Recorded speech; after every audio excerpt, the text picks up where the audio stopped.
Baik, Assalamualaikum warahmatullahi wabarakatuh. Sebelumnya, bagaimana kabar anak-anak? Apakah sehat? Insya Allah semoga semuanya sehat ya. Baik, untuk hari ini apakah masuk semua? Alhamdulillah pada masuk semua. Oke anak-anak, kali ini kita akan membahas tentang novel yang sebelumnya pernah dibahas di pekan lalu. Terus ini kita mengulang lagi karena untuk menjelang UTS kita akan belajar membahas novel kembali.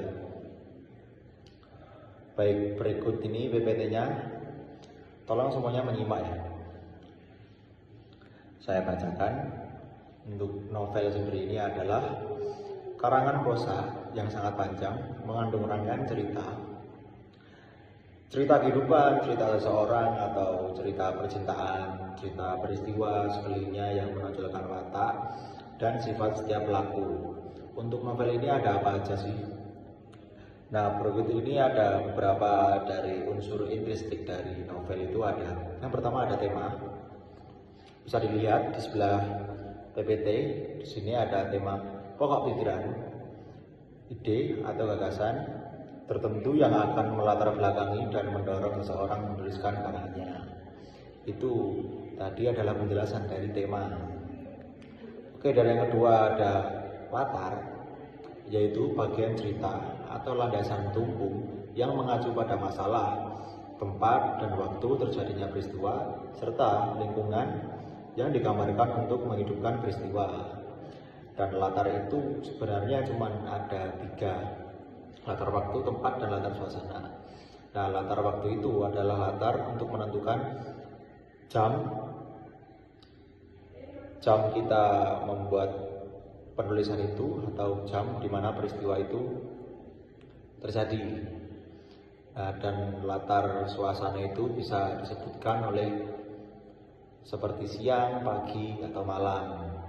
Dan kalau latar tempat itu bisa diartikan dengan di mana tempat ini terjadi. Contohnya, misal ini ada cerita soal kecelakaan di lalu lintas. Nah, itu latar tempatnya ada di jalan. Oke, dan selanjutnya ada alur. Nah, alur itu adalah merupakan pola pengembangan cerita yang terbentuk oleh hubungan sebab, akibat, dan disusun secara kronologis. Nah, untuk alur ini sendiri dibagi menjadi 3, alur maju, alur mundur, sama alur campur. Perbedaan apa sih di antara ketiga alur itu? Kalau alur maju itu alur yang menceritakan peristiwa itu secara rapi, maksudnya itu secara maju terus dan tidak ada peristiwa istilahnya callback atau kembali cerita di masa lalu terus ke masa depan lagi. Itu namanya alur maju. Kalau semisal alur mundur itu biasanya diceritakan di awal cerita itu di masa lalu dulu. Setelah itu di masa lalu langsung maju cerita ke masa depan, seperti itu. Nah, kalau alur campur itu kita ke depan dulu, ke belakang, nah terus ke depan, ke belakang, seperti itu terus. Itu yang selanjutnya itu ada amanat. Dan amanat itu adalah pesan kebaikan yang disampaikan pengarang melalui cerita. Amanat ini sendiri sering berhubungan dengan sebab atau akibat. Dan selanjutnya ada gaya bahasa. Gaya bahasa ialah keseluruhan gaya pengarang dalam mengungkapkan idenya ke dalam sebuah tulisan. Untuk unsurnya lagi ada kebahasaan novel. Salah satunya bahasa ekspresif, memberikan gambaran atas suasana hati tokoh dalam cerita.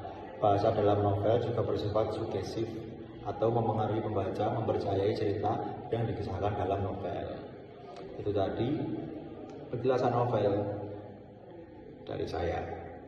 Teman-teman mohon diperhatikan kembali tadi semuanya unsur-unsur interesting novel.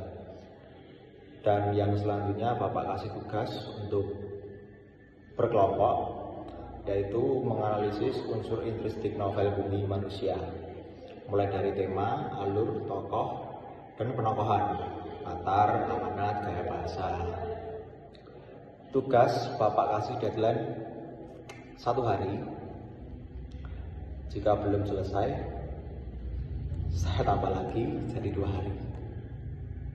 Oke, terima kasih. Itu saja pelajaran dari Bapak untuk menyampaikan pembelajaran kemarin. Karena ini mau UTS, mungkin tugas ini bisa dianggap sebagai penggantinya UTS. Terima kasih. Assalamualaikum warahmatullahi wabarakatuh.